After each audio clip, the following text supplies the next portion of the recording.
Cookery சேனலை பார்த்து யார் வேணாலும் சமையல் பண்ணலாம். ஆனா சுவையான சமையல் பண்றது எப்படி? நான் இதயம் நல்லெண்ணெயில சமையல் பண்றேன். ஆஹா ஓஹோன்னு பாராட்டுறாங்க. நீங்களும் இதயம் நல்லெண்ணெயில சமையல் பண்ணுங்க, பாராட்ட வாங்குங்க. தினம் தோறும் வாங்குவே இதயம் இதயம். இந்த இன்டர்வியூல அப்படியே அப்படி சைடில் அப்படி போடுறீங்களா? கலப்பறம் எடுக்கலாம்.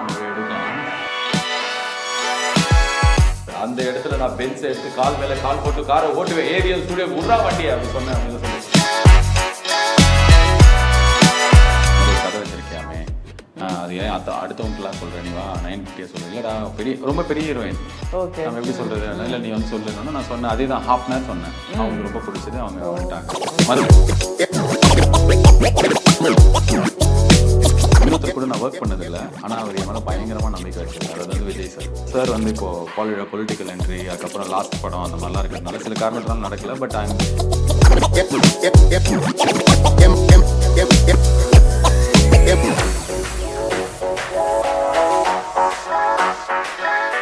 தினமலர் வியூவர்ஸ் எல்லாருக்கும் ஒரு ஹலோ வணக்கம். இன்னைக்கு இவங்களை பற்றி நான் சொல்கிறதுல ரொம்ப பெருமைப்படுறேன். 25 வருஷமாக நான் ஸ்டாப் ஸ்பீச், நான் ஸ்டாப் எனர்ஜி. இவர் இயக்கிய படங்களாக இருக்கட்டும், இவர் நடித்த படங்களாக இருக்கட்டும், இவருக்குன்னு ஒரு ஃபேன் ஃபாலோவர்ஸ் இருக்காங்க, இவருக்குன்னு ஒரு ஆடியன்ஸ் இருக்காங்க. யங்ஸ்டர்ஸ் எல்லாம் கொண்டாடக்கூடிய ஒரு இளைஞன் அப்படின்னு சொல்லலாம். பதானியா இருக்கட்டும், அதானியா இருக்கட்டும், அப்படி பஞ்ச் டயலாக் பேசுவார். கிரிக்கெட் கமெண்ட்ஸ் என்னங்க, நம்ம என்னங்க இங்கிலீஷில் பார்க்குறோம், தமிழில் இவர் பேசுறது பாருங்க, அப்படியே நம்மளுக்கு அப்படியே ஃப்ரெஷ்அப் ஆன மாதிரி இருக்கும். ஸோ ஒரு எனர்ஜெட்டிக் பர்சன் ஆர்ஜே பாலாஜி, அவங்க கிட்ட பேசுவோம். இந்த சொர்க்கவாசல் ட்ரைலரை பார்த்தோம், என்னடா பண்ணி வச்சிருக்கீங்க அப்படிங்கிற மாதிரி ஒரு ஃபீல் இருந்துச்சு. பார்த்த அத்தனை பேருக்குமே அந்த ஃபீல் இருந்துச்சு. இனிமேல் இந்த படம் பற்றி மட்டும் இல்லை, இது ஒரு ஃபார்மல் இன்டர்வியூவாக இருக்காது, சும்மா ஒரு ஜாலியாக பேசுகிற மாதிரி தான் இருக்கும். கண்டிப்பாக இந்த இன்டர்வியூவில் என்ன கலாய்ப்பாருன்னு தெரியும், கொஞ்சம் மன்னிச்சிடுங்க. இப்போ நம்ம பாலாஜி கிட்ட பேசலாம். வணக்கம். ஜெயமாய், தனி ஒருவனாய், சந்தோஷாய், சுப்பிரமணியமாய், பூலோகமாய், பிரதராய் நமக்கு இருக்கும் ஜெயம் ரவியேன்னு சொல்லிட்டு நான் ரசிச்ச ஒரு மனிதர் நீங்க. உங்க கூட நான் இந்த இன்டர்வியூல இருக்கிறது எனக்கு ரொம்ப நிம்மதியை கொடுக்குது, சந்தோஷத்தை கொடுக்குறதோட. ஏன்னா இந்த இன்டர்வியூ கொடுக்காம நான் மற்ற இன்டர்வியூ கொடுக்கும் போதெல்லாம் ஒவ்வொரு வாட்டியும் உங்ககிட்ட திட்டு வாங்கியிருக்கேன். பயங்கரமா வந்து என்னை பார்த்து அப்படியே அந்த கண்ணிலே கொளுத்திருக்காங்க. அந்த மாதிரிலாம் இருந்த கவிதாவோட ஒரு இன்டர்வியூ ரொம்ப நாள் கழிச்சு எடுக்கிறதுல எனக்கு ரொம்ப சந்தோஷம், எனக்கு ரொம்ப சந்தோஷம், மகிழ்ச்சி. பதானியிலிருந்து அதானி வரைன்னு போதுதான், அதுதான் கவிதாவின் ட்ரேட்மார்க். அப்படிலாம் இல்லை, உங்க அளவுக்குலாம் என்னால் பேச வரதான் நான் ட்ரை பண்ணுறேன் நான். ஓகே, வாட் அ மாடஸ்ட் ஒரு உமன், எவ்வளோ பயங்கரமான பணிவாக பேசுகிறாங்க. ஆனால் இவங்க என்னோட எல்லாரோடையும் பயங்கரமாக பேசுவாங்க. எஸ் கவிதா, நம்ம நிகழ்ச்சிக்குள்ளே செல்லலாமா? கண்டிப்பாக. ஒரு 20 வருஷமா இண்டஸ்ட்ரியில் வந்து அதே பிளேஸ், அதே எனர்ஜி. எப்படி பாலாஜி உங்களால் சொல்லுங்களேன், அந்த சீக்ரெட் ஆஃப் எனர்ஜி அதுலேருந்து ஆரம்பிக்கலாம். எனக்கு முன்னாடியும் ரொம்ப வருஷம் நிறைய பேர் நிறைய நல்ல வேலையை பார்த்துருக்காங்க, எனக்கு அப்புறம் பார்க்க போகிறாங்க. ஸோ நானும் எனக்கும் அது பிடிக்கும். ரொம்ப வருஷத்துக்கு ஒரு வேலையை நல்லா பண்ணணும் அப்படின்னு சொல்லிட்டு நான் நினைப்பேன், அதுக்கான வேலை பண்ணுவேன். ஸோ பண்ணிகிட்டே இருந்தோன்னா நம்மளுக்கு போர் அடிச்சிடும். ஸோ அதனால நான் அப்பப்போ வந்து ஒரு 6 மாதம் காணாமல் போயிடுவேன், எதுவுமே பண்ண மாட்டேன், சும்மா இருப்பேன். அந்த 6 மாதம் தான் எனக்கு அடுத்த ஒரு 3 வருஷத்துக்கான எனர்ஜி கொடுக்கும். ஒரு 2 மாதம் சும்மா இருப்பேன்.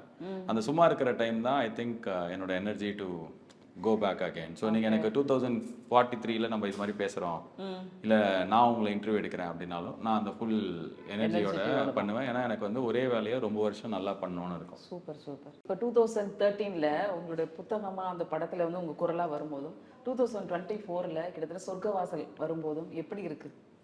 ஒரு படத்தில் ஒரு குரல் வந்ததுக்கும் படம் முழுக்க நீங்கள் வந்ததுக்கும் எவ்வளோ வித்தியாசம் இருக்குது? ஜாலியாக தான் இருக்குது. அதாவது நான் அப்போ உங்களுக்கு தெரியும்னு நினைக்கிறேன், நான் வந்து நிறைய ப்ரெஸ் மீட் ஆடியோ லான்ச்சில் நான் உங்கள் பக்கத்துலலாம் உட்காந்துருக்கேன். அப்போல்லாம் வந்து நான் ஏதாவது கேள்வி கேட்க வரும்போது என் பக்கத்தில் இருக்கிற பையன் கையை பிடிச்சிருவான். சீனியர்லாம் இருக்காங்க கேட்காதீங்கலாம் சொல்லுவான். ஆனால் நான் அப்போ ஏதாவது கேட்பேன், ஒரு கொஸ்டின் 2 கொஸ்டின். ஸோ நான் வந்து அப்போ வந்து நான் நினைக்கவே இல்லை. நான் வந்து இப்போ நீங்கள் நிறைய பேர் சொல்லுவாங்கல்ல, இப்போ எனக்கு ரஜினி சார் ஒரு ஆடியோலாம் சொல்லுவார், அந்த இடத்துல நான் பென்ஸை எடுத்து கால் மேலே கால் போட்டு காரை ஓட்டுவேன், ஏவிஎம் ஸ்டுடியோ உட்றா வண்டி அப்படி சொன்னேன் அப்படிலாம் சொல்லி. அந்த மாதிரி நான் விஷன்லாம் வச்சுக்கிட்டது கிடையாது. எனக்கு சும்மா ஜாலியாக வந்தேன். கோயம்புத்தூரில் வேலை பண்ணேன், சென்னையில் என் ஒய்ஃப் இருந்தாங்க, ட்ரான்ஸ்ஃபர் வாங்கிட்டு வந்தேன், கிடைக்கல, வேலையை விட்டு புது வேலை கிடச்சிது. ஆடியோ லான்ச்சுக்கெலாம் போனால் ஜாலியாக இருந்தது, எல்லா நடிகரையும் பார்க்க முடிஞ்சது. போனேன், 500 ரூபா 1000 ரூபாய் அப்படின்ற மாதிரி அங்கே போயிட்டு ஏதாவது கிஃப்ட் கொடுப்பாங்க, அதை வாங்குற மாதிரி இருக்கும்போது என்னை மரியாதை இல்லாதவனா நடத்துகிற மாதிரி இருந்தது. ஸோ அப்போ எனக்கு ஆடியோ லான்ச்லாம் போக பிடிக்கல. நான் வேலை செய்கிறேன், என் வேலைக்கு என் ஆஃபீஸில் சம்பளம் கொடுக்குறாங்க, நீங்கள் என்ன மரியாதை இல்லாமல் நடத்துறீங்கன்னா அதை ஸ்டாப் பண்ணேன். சினிமா விமர்சனம் பண்ண ஆரம்பித்தேன். ஸோ அந்த விமர்சனம் பண்ணால் சினிமாக்காரங்களோட பழகக்கூடாது, பழகினோன்னா ஃப்ரெண்ட் ஆகிடுவோம், அப்புறம் நல்லா சொல்லிடுவோன்னு சொல்லிட்டு யாருக்கும் எனக்கு தெரியாது. அதில் பிரச்சனையாச்சு. அதை விட்டு நான் மற்ற வேலை பண்ண ஆரம்பிச்சேன். திடீர்னு படம் வந்தது, படம் பண்ண ஆரம்பித்தேன். எனக்கு பிடிக்கல, நிறுத்திட்டு என் படமே நான் பண்ணேன், மக்களுக்கு பிடிச்சது. ஸோ இப்போ இந்த வேலை பண்ணிகிட்டு இருக்கேன். ஸோ இது எதுவுமே பிளான் பண்ணி பண்ணதில்லை, எல்லாமே அந்த நேரத்தில் எனக்கு வேலையாக எது தோணுதோ அதை நான் நல்லா பண்ணணும்னு ஆசைப்படுவேன். தமிழ்நாட்டுல பிறந்து வளர்ந்து கிட்டத்தட்ட 24 வீடு மாத்துனீங்க அப்படிங்கிறது உண்மையா பாலாஜி? எனக்கு தெரியல. 24 கொஞ்சம் மிகைப்படுத்தப்பட்ட இல்லை, இல்லை அதோட ஜாஸ்தி இருக்கும். 24ன்றது கம்மி நம்பர். நான் வந்து மாதவரம், பெரம்பூர், மூலக்கடை, மாதவரம் பால் பண்ணை, வடபழனி, சாலிகிராமம், போரூர், அதுக்கப்புறம் அம்பத்தூர், அண்ணா நகர், கீழ்பாக்லேயே நிறைய வீடு, அப்புறம் மயிலாப்பூர், லஸ்ஸு, மந்தவெளி, இன்னும் முடியல, திருவான்மியூர், அதுக்கப்புறம் திருவள்ளுவர் நகர், திருவான்மியூர்லேயே 2-3 இடம், மயிலாப்பூரில் ஒரு 4-5 இடம், அதுக்கப்புறம் வேறு ஏதோ ஏரியாலாம் இந்த பக்கம் எங்கேயா மிஸ் பண்ணிட்டேன்னா இந்த மாதிரி ஒவ்வொரு ஏரியாலையும் 5 வீடு, 6 வீடு, 3 வீடு, 4 வீடுன்னு மாற்றி எனக்கு விவரம் தெரிஞ்சு எனக்கு ஒரு செட் ஆஃப் ஃப்ரெண்ட்ஸே இருந்ததில்லை. நான் பிறந்தது பல்லாவரத்தில் பாலாஜி நர்சிங் ஹோம்னு ஒரு ஆஸ்பத்திரி. ஸோ ராஜஸ்தானில் கிடையாது, சென்னையில் இருக்குது. பல்லாவரம் எங்கே இருக்குது? வேல்ஸ் காலேஜ் எங்கே இருக்குது? ஆமாம், Vels Pallavaram. Vels is the international university. So அந்த வேல்ஸ் பக்கத்தில் இருக்கிற ஒரு பல்லாவரம் பாலாஜி ஆஸ்பத்திரியில் தான் நான் பிறந்தேன். வந்து எப்படி உங்களால் நான் ஸ்டாப்பாக அப்படி பேச முடியுது? சின்ன வயசுலேருந்தே உங்களை பேச வச்சாங்களா? எப்படி உங்கள் அம்மா எப்படி உங்களை ட்ரெயின் பண்ணாங்களா? எப்படி அது நீங்கள் வளர்ந்தது, படித்தது இதெல்லாம் சொல்லுங்கள். கோயம்புத்தூரில் படிச்சிருக்கீங்க தெரியும். எங்கள் அம்மா 5 கவிதா. ஆமாங்க, ஆமாம். நீங்களே இன்ட்டு 5னா எங்கள் அம்மா, நீங்கள் ஆடியோ லான்ச்சில் எப்படி பேசுவீங்க அது மாதிரி தான் அவங்க வீட்டில் காலையில் பால் வாங்குறதுலேருந்து நைட்டு தூங்க போகிற வரைக்கும் பேசுவாங்க. ஆமாம். என்ன ஒர்க் பண்ணாங்க? பேசுகிற வேலை பண்ணாங்க. இல்லை அவங்க வந்து அவங்க நல்லா பாடுவாங்க. ஸோ அவங்களுக்கு வந்து கேவி மகாதேவன் ஒரு மியூசிக் டைரக்டர், பெரிய. ஸோ அவரோட மியூசிக்லலாம் பாடுறதுக்கு வீட்டுக்கெலாம் வண்டி வருமா. ஸோ ஆனால் இவங்க பாட போனதே கிடையாது. இல்லை போட மாட்டேன், நான் சும்மா ஜாலிக்கு தான் பாடுவேன். அது மாதிரி நல்லா பாடுவாங்க. சூப்பர். எக்கச்சக்க படம் பார்ப்பாங்க. நிறைய போய் சொல்லிட்டு எங்களெல்லாம் விட்டுட்டு படத்துக்கு போவாங்க. எங்கள் தாத்தா பாட்டிகிட்ட போய் சொல்லிட்டு எங்களெல்லாம் கூப்பிட்டு படத்துக்கு போவாங்க, ஆஸ்பத்திரி கூட்டு போகிற குழந்தைக்கு உடம்பு சரியில்லைன்னு சொல்லிட்டு. ஸோ அந்த மாதிரி ஜாலி அம்மா எங்கள் அம்மா. மூக்குத்தி அம்மனில் வர அம்மா தான் எங்கள் அம்மா. அதில் ஒரு 10% தான் மூக்குத்தி அம்மனில் வரும். ஸோ அவங்க நல்லா பேசுவாங்க. ப்ராபப்ளி அந்த ஹெரிடிட்டி இல்லைனா காட்ஸ் கிஃப்ட் அம்மா கிட்டேருந்து நானும் கொஞ்சம் மூக்கில் உறிஞ்சி எடுத்துக்கிட்டது. சூப்பருங்க. உங்களோட ரேடியோ பயணம் அப்படிங்கிறது கோயம்புத்தூர்ல ஆரம்பிச்சிருச்சு. அந்த ஸ்டேஜ் ஆஃப் எஜுகேஷன்லாம் எப்படி நீங்கள் இப்போ ஞாபகத்தில் வருதா? யாரும் சில பேர் பார்க்கும்போது ஐயோ நம்ம இந்த லைஃப் அப்படிங்கிற மாதிரி ஏதாவது திரும்பி பார்க்கும்போது? எதுக்கு திரும்பி பார்க்கணும், ஜாலியாக இருக்கேன் நான். அது எனக்கு எல்லாமே. அதாவது உங்களோட ரேடியோ அப்படின்னு ஆரம்பிச்சது கோயம்புத்தூரில் வந்து நான் ஒரு வருஷத்துக்கு அட்லீஸ்ட் ஒரு மாதம் 1.5 மாதம் நான் கோயம்புத்தூரில் இருப்பேன். ஏதோ ஒரு ரீசனுக்காக நான் இப்போ இந்த படம் எழுதினதும் நிறைய நாள் வந்து அங்கே எழுதினோம். எனக்கு கோயம்புத்தூர் ரொம்ப பிடிக்கும். எனக்கு எக்கச்சக்க ஃப்ரெண்ட்ஸ் இருக்காங்க. ஸோ திரும்பி பார்க்குறதுலாம் இல்லை, வேணா கால் பண்ணி பேசிடுவேன், இல்லைன்னா போயிடுவேன். இங்கேருந்து காரில் போனாலே 7-8 மணி நேரம் போயிடலாம். ஓகே. முதல்ல வாய்ப்பு பாலாஜியை நம்பி இந்த படம் பண்ணலாம் அப்படின்னு சொல்லிட்டு, ஏன்னா தமிழ் சினிமாவில் இருக்கட்டும், எந்த மொழி படமாக இருக்கட்டும், இந்த முதல்ல அறிமுகப்படுத்துறது எவ்வளோ பெரிய சேலஞ்ச், எவ்வளோ பெரிய சவாலுங்கிறது எல்லாருக்குமே தெரியும். பாலாஜியை நம்பி ஒரு படம் கொடுத்தாங்க, ஒரு வாய்ப்பு பெருசாக நம்பி கொடுத்தாங்கன்னா அது யாருக்கெல்லாம் நீங்கள் நன்றி சொல்லணும்னு நினைக்கிறீங்க? ஃபஸ்ட்டு வந்து ஐஸ்வரி கணேஷ் அங்கிளுக்கு தான் நன்றி சொல்லணும். ஏன்னா ஒரு பெரிய படத்தில் ஒரு சின்ன ரோல், நான் ஆர்ஜேவாக நல்ல வேலை பண்ணியிருந்தேன், பாப்புலராக இருந்தேன். அப்போ வந்து சுந்தர் சி சார் தான் என்ன தியா பிரசன் குமார்லாம் அறிமுகப்படுத்தினேன். பட் ஆனால் அது ஒரு கேம்பிள்லாம் கிடையாது. ஏன்னா அந்த படத்தில் சந்தானம் இருந்தார். ஸோ நான் அவர் வரத்துக்கு வரைக்கும் நான் வந்து ஒரு ரோலில் நடிச்சிருப்பேன். ஸோ அதனால் முதல் வாய்ப்பு, எஸ், எனக்கு அவர் நல்ல ஃப்ரெண்ட், நல்ல கைட், வெல் விஷர் எல்லாமே. பட் ஆனால் அது வந்து பயங்கர ரிஸ்க்கான ஒரு இது கொடுக்கல. அது வந்து ஓகே, இந்த பையன் ரேடியோவில் பாப்புலராக இருக்கான், இந்த ரோல் சின்னதாக இருக்குது, நான் நல்லா இருக்கு, அவன் வந்து பண்ணட்டும் அப்படின்னு கொடுத்தது தான். ஆனால் நான் வந்து பெரிய ஒரு ட்ரஸ்ட் வச்சு எனக்கு கொடுத்தது வந்து ஐஸ்வரி கணேஷ் அங்கிள்.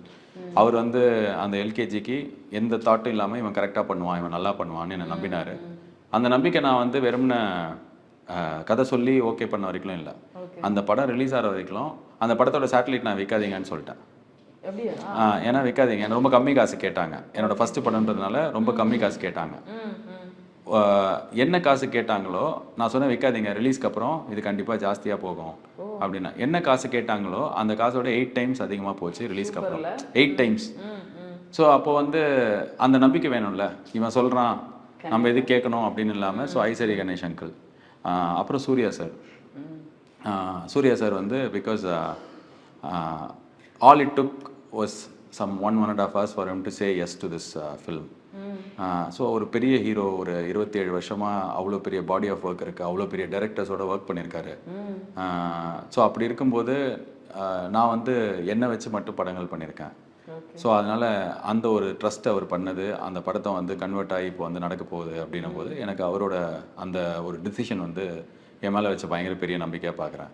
இன்னொருத்தர் கூட நான் ஒர்க் பண்ணதில்லை, ஆனால் அவர் என் மேலே பயங்கரமாக நம்பிக்கை வச்சிருந்தார். அது வந்து விஜய் சார். ஓகே. அவருக்கு ஸ்கிரிப்ட் நீங்கள் கொடுத்தீங்களோ சொன்னீங்களோ? ஆமாம். ஸோ 2 முறை நான் வந்து அவரை வேறு தருணத்தில் வேறு இயர்ஸில் அவர் கதை சொல்லியிருக்கேன். அவருக்கு 2 கதையுமே ரொம்ப பிடிச்சிருந்தது.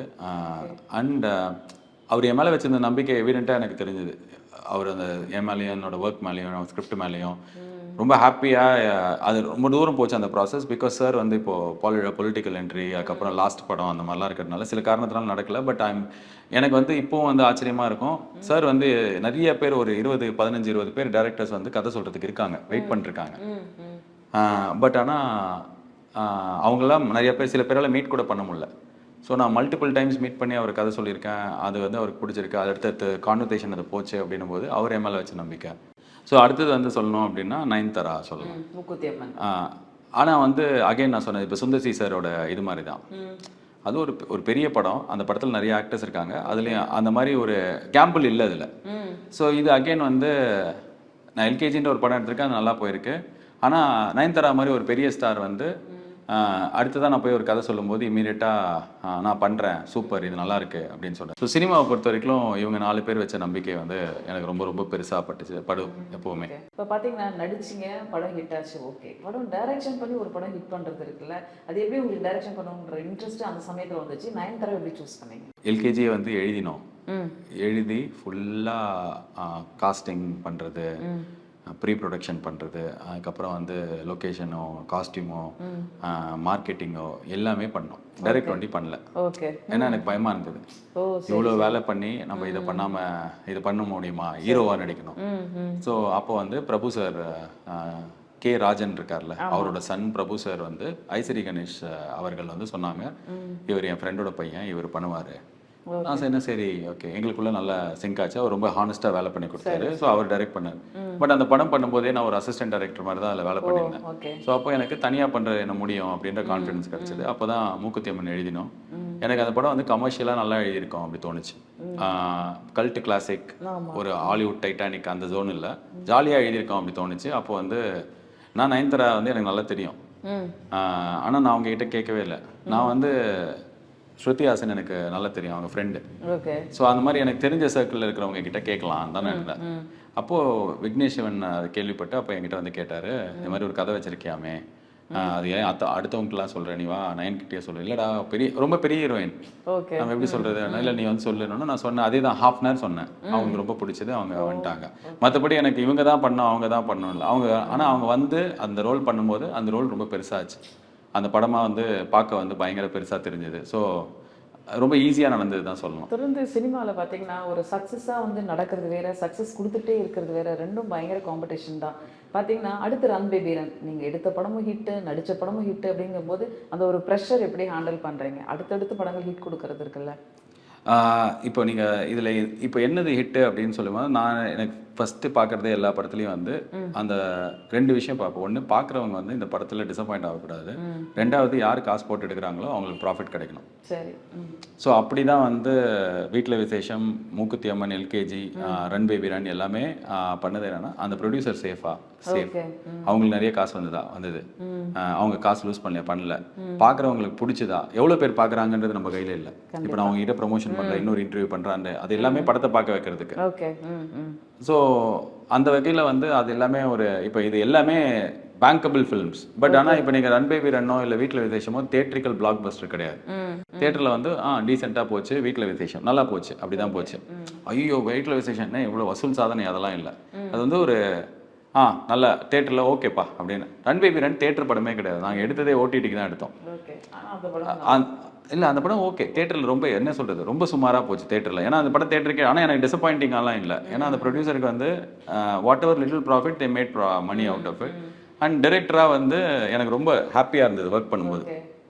ஸோ எனக்கு இந்த 4மே ஹாப்பி ஃபிலிம்ஸ். இப்போ சொர்க்கவாசல் அந்த மாதிரி தான்.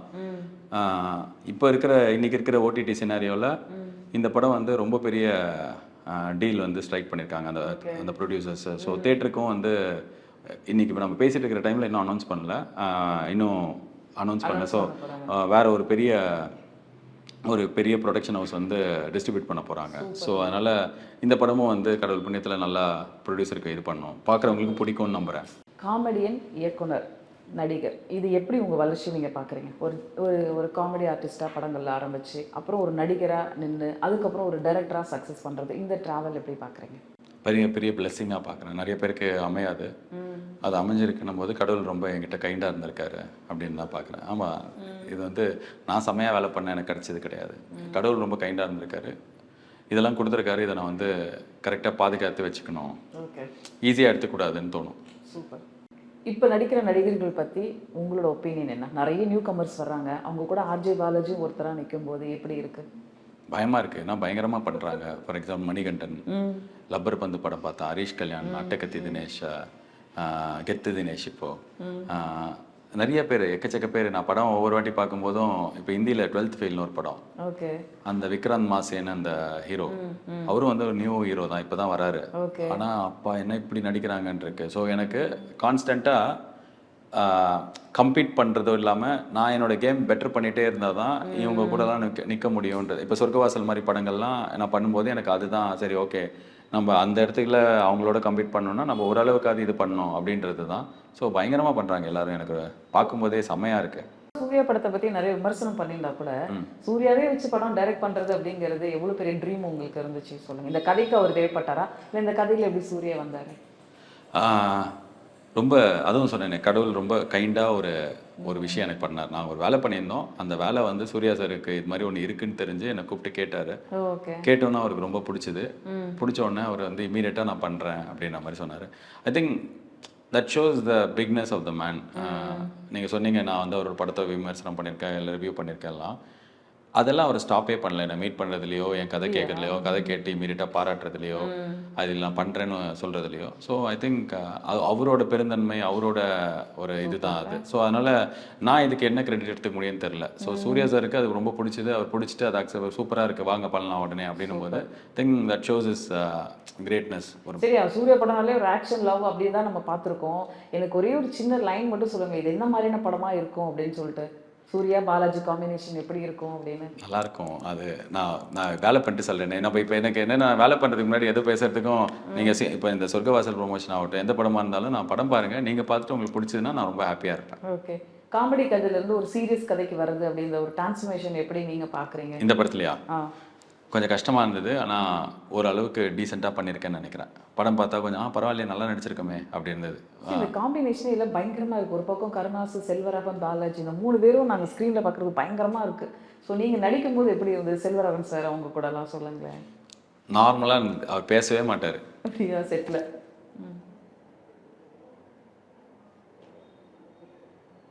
இப்போ என்ன எவ்வளோ நேரம் நீங்கள் இப்படி பார்த்துட்டு இருப்பீங்க? அப்படியே தான் இருப்பார். அப்படி தான் இருப்பார். அதிகமாக அவர் பேசின வார்த்தை என்ன அதிகமாக பேசுவார் செட்டில்? பிளாக் காஃபி இருக்கா அப்படி கேட்பார். அவர் ஒவ்வொருத்தருக்கு இப்போ நான் இப்போ என்ன மாதிரி அவர் பேசணும், அவர் மாதிரி நான் பேசணும் அப்படி பண்ண முடியாதுல்ல. அவர் வந்து அமைதியாக பேசுவார்.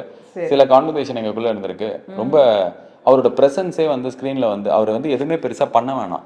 அவர் இருந்தாலே அவர் செல்வராகவன் அப்படின்றது இல்லாமல் ஒரு மாதிரி அவருக்கு ஒரு ப்ரெசன்ஸ் இருக்கு ஸ்க்ரீனில். அது பயங்கரமாக இருக்கும். அது அவர் நடக்கிறது, அவரோட பார்க்கறது எல்லாமே வந்து ஒரு மாதிரி இன்டென்ஸாக இருக்கும். நேர்லையும் அப்படிதான் இருப்பார். அவர் அதிகமாக என்ன பேசுவார்னா இப்படி தான் பேசுவார். பிளாக் காஃபி இல்லைனா பூஸ்ட்டு ஏதாவது கேட்பாரு. நீங்களும் கருணாசும் பேசுறது எப்படி இருக்கும் சீன்ஸ்லாம் படத்தில்? எனக்கு அவரை பற்றி எனக்கு கொஞ்சம். அவர் போலீஸ், நான் அக்யூஸ்டு. ஸோ எப்படி இருக்கும், பொலிச்சுன்னு வச்சுட்டு பேசுவார். அதனால் எனக்கு கருணா சாரோட இந்த படத்தோட ஷூட்டிங் போது தான் ஃபர்ஸ்ட் டைம் நாங்கள் நல்லா பேசுகிற வாய்ப்பு கிடைச்சிது. அவர் என்கிட்ட சொன்னார், என் பையனை வந்து நான் இங்கே வர சொல்ல போகிறேன், ஒரு 2 நாள் அவன் கூட டைம் ஸ்பெண்ட் பண்ணுங்கன்னு. அவன் அதுக்கப்புறம் வந்து ஆல்மோஸ்ட் என் தம்பி மாதிரி ஆகிட்டான். வந்து என் கூட 2 நாள் இருந்தான். அப்புறம் நாங்கள் ரெகுலராக இப்போ எப்போ கிரிக்கெட் விளையாட போனாலும் அவனையும் கூப்பிடுவேன். நான் இப்போ ஒரு விஷயம் சொன்னேன் அவன்கிட்ட, நீ அவனுக்கு பண்ணுறா, நீ செமையாக இன்டெலிஜென்ட்டாக இருக்க. அவன் பயங்கர இன்டெலிஜென்ட்டான பையன், அவனுக்கு செமையாக நடிப்பு வருது.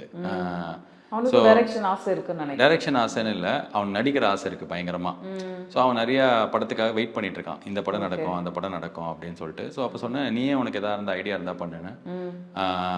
பார்த்தா கொஞ்ச நாள் முன்னாடி நான் மீட் பண்ணேன் அவர். இப்போதான் ஃபர்ஸ்ட் டைம் இதை சொல்றேன். எக்ஸ்ட்ரா, அதாவது நான் கேட்டதுலேயே லாஸ்ட் ஒரு ஃபியூ இயர்ஸ்ல த பெஸ்ட் நரேஷன் வந்து நான் கென் கிட்ட தான் கேட்டேன். கேட்டுப்பா பயங்கரமாக என்ஜாய் பண்ணேன். ஒரு ஃபர்ஸ்ட் ஹாஃப் ஒண்டி தான் நான் கேட்டேன். அவ்வளோ சூப்பராக இருந்தது. அதாவது இது வந்து நான் அதுக்கப்புறம் வந்து அவர்கிட்ட சொன்னேன், நீ அவசரப்பட்டு எந்த ப்ரொடியூசர்கிட்டையும் பயத்தில் போய் கமிட்லாம் ஆகாத. நீங்கள் யார், நான் இந்த ப்ரொடக்ஷன், நீங்கள் யார், நான் இந்த ப்ரொடக்ஷன், அது மாதிரி யார் உனக்கு வேணுமோ நீ சூஸ் பண்ணு. ஏன்னா அது அவ்வளோ நல்லா இருந்தது. பயங்கர நியூ ஏஜாக சூப்பராக நரேட் பண்ணார். ஸோ இந்த படத்து மூலியமா எனக்கு கிடைச்ச ஒரு நல்ல ரிலேஷன்ஷிப் வந்து கருணாஸ் சரோட son Ken Karunas. Very intelligent young boy. And அந்த படம் அவர் எடுப்பார் அப்படின்ற நம்பிக்கை எனக்கு இருக்குது. எடுத்தாருன்னா அந்த படம் வந்து செம்ம நல்ல பேர் ஆக்டராகவும் சரி ஒரு ரைட்டர் டைரக்டராகவும் இருக்கு வாங்கி கொடுக்கும். சூப்பர். பொதுவாக கிரிக்கெட் பார்க்கும்போது நம்மளுக்கெல்லாம் பயங்கரம் சந்தோஷமாக இருக்கும். ஆனால் வந்து லாங்குவேஜ் சரியாக இருக்குன்னா கூட நம்ம டிவி சேனலில் பார்த்துட்ருப்போம். ஆனால் நீங்கள் வந்த பிறகு அந்த லாங்குவேஜ் அப்படிங்கிற ஒரு விஷயத்தை உடைச்சு எல்லாருனாலையும் புரிஞ்சுக்க முடிஞ்சதான். மேட்ச் யார் அவுட் ஆனாலும் சரி, அவங்க சிக்ஸர் அடித்தாலும் சரி, அப்படி ஒரு கமெண்ட்ரிங்கிறதுல நம்ம சிரித்து சந்தோஷமாக வீட்டில் பார்க்கக்கூடிய உணர்வு வந்து நீங்கள் தமிழில் பேசும்போது தான் வந்தது. அது எப்படி நீங்கள் பார்க்குறீங்க? எப்படி அந்த வாய்ப்பு வந்துச்சு? எப்படி பேச ஆரம்பிச்சீங்க? ஆமா, அகர முதல்ல எழுத்தெல்லாம் அப்படி ஏங்க வேலைக்கு கூப்பிட்டாங்க. நான் சொன்னேன் சும்மா வந்து பண்றேன், கிரிக்கெட்லாம் பேச மாட்டேன், சும்மா லைட்டா கிரிக்கெட் எங்கேயாவது பேசினா உண்டு, உங்களுக்கு இது ஓகேவான்னு கேட்டேன். அவங்க என்ன சொன்னாங்க, 6 பேர் இருக்காங்க 8 பேர் இருக்காங்க கிரிக்கெட் பேசுறதுக்கு, நீங்க வந்து ஜாலியா வந்து உங்களுக்கு என்ன தோணுதோ பேசுங்கன்னாங்க. நான் போய் ஒரு சீரீஸ் பேசினேன். நான் பேசினது வந்து நாங்கள் என்ன எதிர்பார்த்தோம்னா ஆன் ஸ்கேல் ஆஃப் 1 to 10 ஒரு 2 to 3 அது மாதிரி ரீச் ஆகும்னு நினச்சோம். அது என்ன ஆயிடுச்சுன்னா ஆன் ஸ்கேல் ஆஃப் 1 to 10 9, 10ல் போய் ரீச் ஆகிடுச்சு. ரேட்டிங்காகவும் சரி, இதுவாகவும் குட் விஷஸாகவும் சரி, வெளில என்ஜாய் பண்ணுறதாகும். ஸோ எனக்கு அந்த வேலை பிடிச்சது, அவங்களுக்கு அந்த வேலை வந்து நல்லா இருந்தது. ஸோ போக போக வந்து அந்த அசோசியேஷன் இப்போ ஒரு 10 வருஷமாக ஆல்மோஸ்ட் போகுது. ஏன்னா எனக்கு நீங்கள் ஸ்டார்டிங் கேட்ட கேள்வி, எனக்கு ஒரே வேலையை திருப்பி திருப்பி ரொம்ப வருஷத்துக்கு நல்லா பண்ண பிடிக்கும். அந்த வேலையில் எனக்கு எக்கச்சக்க லவ் கிடைக்குது. நான் பார்ப்பேன் சில ஸ்டேஜில் வந்து யாரை பற்றி இப்போலாம் ஆர்ஜே பாலாஜி பேசுகிறான், அதெல்லாம் கமெண்ட்ரியா, அந்த காலத்தில் அப்துல் ஜபார் அப்படின்வாங்க. நான் அவரோட அப்துல் ஜபார் கமெண்ட்ரிக்கு ஃபேன். பட் ஜென்ரேஷன் மாறுது, இதுக்கு ஒரு ஆடியன்ஸ் இருக்காங்க.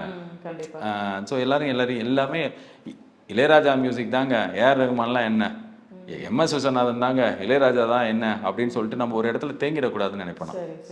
அன்னைக்கு ஜென்ரேஷனுக்கு ஒரு அனிருத் வருவார், ஒரு ஏஆர் ரஹ்மான் வருவார், ஒரு இளையராஜா சார் வருவார், ஒரு எம்எஸ் விஸ்வநாதன் வரும்போது என்ன சொல்லுது, தியாகராஜ பாகவதர் போட்ட பாட்டெல்லாம் எப்படி இருக்கும், இப்போ வந்திருக்கானே விஸ்வநாதன் அப்படின்னு சொல்லி தானே பேசியிருப்பாங்க. ஸோ இந்த ஜென்ரேஷன்ல இது ஒர்க் ஆகுது, கனெக்ட் ஆகுது. இப்போ என்கிட்ட என்ன சொன்னாங்க, ஒரு பெரிய ஹர்ஷா போகலே அவர் வந்து ஒரு பெரிய கமெண்டேட்டர். அவர் சொன்னார், தனியாக ஒரு ஆள் வீட்டில் டிவியில் பார்க்குற ஸ்போர்ட்டாக இருந்ததை உங்கள் ரீஜனல் கமெண்ட்ரி வந்து ஒரு ஃபேமிலியாக 5 பேர் உட்காந்து பார்க்குற ஸ்போர்ட்டாக மாற்றிருக்கு அப்படின்னாங்க. ஸோ இப்போ நான் கிரிக்கெட் கமெண்ட்ரியாக 30 வருஷமாக பண்ணுற ஒரு சீனியர். அவர் இந்தியா ஃபுல்லாக அவரை வந்து அப்படி வாய்ஸ் ஆஃப் கிரிக்கெட்டாக பார்க்குறாங்க. ஸோ அவர் அவ்வளோ அனலைஸ் பண்ணி சொல்லும்போது எனக்கு அது நான் எங்கே போனாலும் ஓடி பாபான்னு கற்றுவாங்க.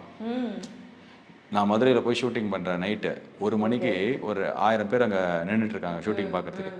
நான் அந்த சீனுக்கு என்ன அப்போ தான் கூப்பிட்றாங்க, நான் போகிறேன், ஊடி பாபான்னு 1 மணிக்கு கத்துறாங்க ஒரு. ஸோ என்னோட பெரிய ஒரு முகவரியாக அது மாறி இருக்கு. ஸோ அது அவங்களுக்குலாம் பிடிக்காம அப்படி பண்ணல. ஒரு நாள் வரலன்னா உரிமையாக சட்டையை பிடிச்சி கேட்குறாங்க, ஏன் நேற்று என்ன வரல, நேற்று வரல அப்படின்றாங்க. என்ன பால்கார் பேப்பர் கார் கேட்குற மாதிரி கேட்குறாங்களே அப்படின்ற மாதிரி. ஸோ எனக்கு அது ரொம்ப பிடிச்ச வேலை. எதேச்சியாக போனேன், நல்லா எனக்கு பிடிச்சது, அவங்களுக்கும் என்ன பிடிச்சது, மக்களுக்கும் பிடிக்குதுன்றதுனால இத்தனை வருஷமா போயிட்டு இருக்கு. பாலாஜி, நீங்க ஆசைப்பட்ட விஷயம் சினிமாவில் நடந்துருச்சா, இல்லை இன்னும் நிறைய விஷயங்கள் இருக்கா? ஆசையெல்லாம் எதுவும் படவே இல்லை, ஆசைப்படாததே நிறைய நடந்துட்டு இருக்கு.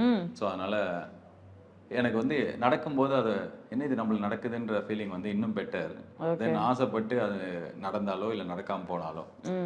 உண்மையிலே நான் இது கருத்தா இப்போ எனக்கு என்ன பயமா இருக்குன்னா, இது ஏதோ கருத்துக்கு சொல்றேன்னு நினச்சிக்கிறீங்க, ஆக்சுவலா இல்லை.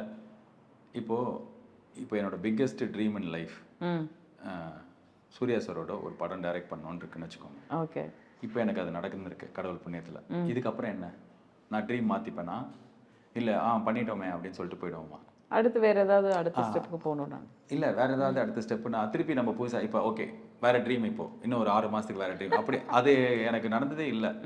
எனக்கு நடக்கும்போது ஒரு ஆச்சரியம் கிடைக்குது, ஓகே அது செமையாக இருக்கு.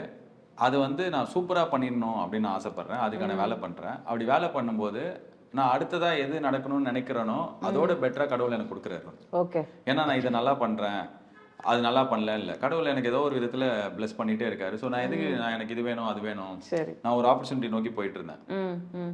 டப்புன்னு என்னாச்சு, அதில் ஒரு சின்ன தடங்கள் மாதிரி இருந்தது. எனக்கு ஒரு மாதிரி டிசப்பாயிண்டிங்காக இருந்தது, என்னது கொஞ்சம் லேட் ஆகுது, எனக்கு லேட் ஆனால் பிடிக்காது, டப் டப் டப் டப் டப்னு எனக்கு இதாகணும். அப்படி இருக்கும்போது பார்த்தா திடீர்னு வேற ஒன்று கடவுள் கொடுத்தா மாதிரி இருந்தது. ம் ஸோ இப்போது அது நான் எதிர்பார்த்ததோட ரொம்ப பெருசு. ஸோ அவர் எனக்கு இதோட பெட்டர் பிளான்ஸ் வச்சிருக்காருன்னும் போது why should I think of something and இதான் எய்ம் இதான் என்ட்ரி. நான் சின்ன வயசுலேருந்தே எய்ம் பண்ணதே இல்லை எதுவும். தானே நடக்கும்போது எனக்கு பிடிச்சதுன்னா நான் அதை பண்ணுவேன், இல்லைன்னா விட்டுருவேன். ஓகே. இப்போது விஜய் கூட நீங்கள் ட்ராவல் பண்ணியிருக்கீங்க, கதை சொல்லியிருக்கீங்க, உங்கள் படத்தில் நடிக்க முடியாமல் போயிட்டாரு கூட. விஜய் அரசியலுக்கு வந்ததை பற்றி நீங்கள் எப்படி பார்க்குறீங்க? உங்களுடைய கோணமும் ஒன்று இருக்கும்ல. விஜய் சார் இப்போ யங்ஸ்டர்ஸு வேறு ஏதாவது ஒரு மாற்றங்கள் அந்த மாதிரி நிறைய விஷயங்கள் தமிழில் பார்த்துட்ருக்கோம், சொல்லுங்களேன். எனக்கு விஜய் சார் ரொம்ப பிடிக்கும் பர்சனலாக. ஒன்று ஆக்டராகவும் சரி, இன்னொன்று அவர்கிட்ட நான் பர்சனலாக இன்ட்ராக்ட் பண்ண டைம்லேயும் சரி, எனக்கு அவர் ரொம்ப பர்சனலாக பிடிக்கும். அண்ட் இன்னொன்று வந்து நான் வந்து இப்போ ஃபார் எக்ஸாம்பிள் அவர் இப்போ வந்திருக்காரு, கொஞ்ச நாள் முன்னாடி வரப்போகிறேன்னு சொன்னார், அப்புறம் வந்துட்டார். இப்போது அவரோட செயல்பாடுகள் என்னவா இருக்கும் அப்படின்றத பார்த்துட்டு அது நம்மளுக்கு பிடிச்சது பிடிக்கல அப்படின்னா நம்மளோட ஒப்பீனியனை ஃபார்ம் பண்ணிக்கலாம்னு நான் இருக்கேன். ஓ சரி சரி. இது வந்து பர்சனலாக விஜய் சார் எனக்கு பிடிக்குன்றதை தாண்டி இப்போ அவர் ஒரு விஷயம் பண்ண வந்திருக்காரு, வர இருக்கலாம். ஏன்னா வந்து என்ன சொல்லிட்டு வந்திருக்காரு, நான் மக்களுக்கு நல்லது பண்ண போகிறேன், இங்கே இருக்கிறது வந்து இப்போ சில கரெக்டான விஷயங்கள் இல்லை, அது இல்லை கரெக்டாக இல்லாத விஷயங்கள்லாம் நான் மாற்றுறதுக்கு ட்ரை பண்ண போகிறேன். ஸோ என்ன பண்ண போகிறாருன்றதுக்கு நம்மளுக்கு கொஞ்சம் ஸ்பேஸ் இருக்குது, டைம் இருக்குது. ஸோ அதை பார்த்துட்டு அதுக்கப்புறம் அந்த கால் எடுத்துக்கலாம். இதான் என்னோட ஒப்பீனியன். ஒருவேளை நீங்கள் பார்ட்டியில் ஜாயின் பண்ணுவீங்களா? உங்களை ஒருவேளை விஜய் அவரோட இயக்கங்கள் சார்பில் இல்லை அவர் பண்ணுற விஷயங்கள் பிடிச்சிருந்ததுன்னா? ஓட்டு போடுவேன். அதாவது யார் இப்போ வந்து விஜய் சார்னு இல்லை, அது டிஎம்கேவாக இருந்தாலும் ஏடிஎம்கேவாக இருந்தாலும் எந்த கட்சியாக இருந்தாலும் அவங்க பண்ணுற ஏதாவது ஒரு விஷயம் பிடிச்சதுன்னா என்னோட ஆக்டிவ் பார்ட் இன் பாலிடிக்ஸ் சொல்லி நான் ஓட்டு போடுவேன். சரி. இதுதான் நான் ஒரு அரசியல்வாதியாக நானும் அரசியல்வாதி தான். நான் வந்து என்னோட கடமையை நான் கரெக்டாக பண்ணுறேன், ப்ராப்பராக எலெக்ஷனில் நிற்காத ஒரு அரசியல்வாதியாக நான் நினச்சிப்பேன். சரி சரி. ஸோ அந்த என்னோட அரசியல் வந்து ஓட்டு போகிறேன். எனக்கு வந்து நிற்கிறதுல உடன்பாடு இல்லை. ஏன்னா நான் ரொம்ப நல்ல ஹியூமன் பீயிங், டீசென்ட் ஹியூமன் பீயிங்னு எனக்கு தோணும். என்னை சுற்றி இருக்கிறவங்களுக்கு அது தோணும். சப்போஸ் போகணுன்னு வச்சுக்கோங்க, நான் பயங்கர மோசமாக மாறிடுவேணும்னு எனக்கு தோணும். அதனால எனக்கு போவேனா, இது என்னை பற்றி நான் மதிப்பீடல. ஸோ அதனால எனக்கு நான் இருக்கிற இடத்துலயே நான் நல்லா இருக்கேன். அதனால நான் ஓட்டு போகிற அரசியல் பண்ணுறேன். சரி. நீங்கள் நானும் ரவுடி தான் படத்தில் நடிச்சதுனால இந்த கேள்வி நிறைய இன்டர்வியூல கேட்டாங்க, கேளுங்க. ஸோ அதனால நீங்கள் கொஞ்சம் சொன்னீங்கன்னா நல்லா இருக்கும். அந்த கடிதங்கள் நயன்தாராகிட்டேருந்து அதை எதிர்பார்த்தீங்களா? அந்த வார்த்தைகள் பயன்படுத்தின விஷயமா இருக்கட்டும், அதெல்லாம் நீங்கள் அந்த கடிதத்தை படிக்கும்போது நீங்கள் என்ன உணர்வு உங்களுக்கு ஏற்படுச்சு? நீங்கள் படிக்கும்போது உங்களுக்கு எப்படி இருந்தது கவிதா? நான் வந்து ஒரு பத்திரிகையாளராக பார்க்கறதுக்கும் நீங்கள் படத்தில் நடிச்சதுனால அந்த படம் சம்மந்தப்பட்டதுனால உங்கள்கிட்ட அந்த கருத்து கேட்குறேன். எனக்கு எதுவும் இப்போ எப்படி நான் நேற்று ஒரு இன்டர்வியூல தான் சொன்னேன், அவங்க ஊர் 2 பட்டால் கூத்தாடி கொண்டாடும், கூத்தாடி 2 பட்டால் ஊருக்கு கொண்டாடுற மாதிரி எல்லாரும் அதை வந்து ஒரு டாக்கிங் பாயிண்டாக பேச ஆரம்பிச்சாங்க. நானும் அப்படிதான் பார்த்தேன். என் டீம்ல இருக்கிறவங்க என்கிட்ட எடுத்துட்டு வந்து காட்டாங்க, நான் பாருங்கண்ணா அப்படின்னாங்க. என்னடா இது பயங்கரமா இருக்கு, ஐயோ என்ன இந்த லெட்டர் வந்திருக்கா அப்படின்னு சொல்லிட்டு அப்படி தான் பார்த்தேனே தவிர மற்றபடி எனக்கு அதில் சொல்கிறதுக்கு எதுவுமே இல்லை. அவங்க இப்போ ஃபார் எக்ஸாம்பிள் இப்போ தனுஷ் வந்து 10 கோடி கேட்டிருக்காருன்னு சொல்லி அதில் போட்டிருக்குல்ல, 10 கோடி இப்போ வந்து தனுஷ் வாங்குறாரு, கவிதாக்கு 2 கோடி கொடுத்துட்டு பாலாஜிக்கு 2 கோடியை கொடுப்பாரு. நம்ம இதை பற்றி பேசுகிறோம், சரி அது விடுங்க. இந்த பக்கம் நயன்தாரா வந்து நெட்ஃப்ளிக்ஸில் இத்தனை கோடிக்கு விற்றாங்கன்றாங்க, அதுலேருந்து உங்களுக்கு ஒரு கோடி எனக்கு ஒரு கோடியும் கொடுக்க போகிறாங்க. கிடையாதுல்ல, கிடையாது. இது அவங்க பிரச்சனை, அவங்க தீர்த்துக்கிட்டோம்.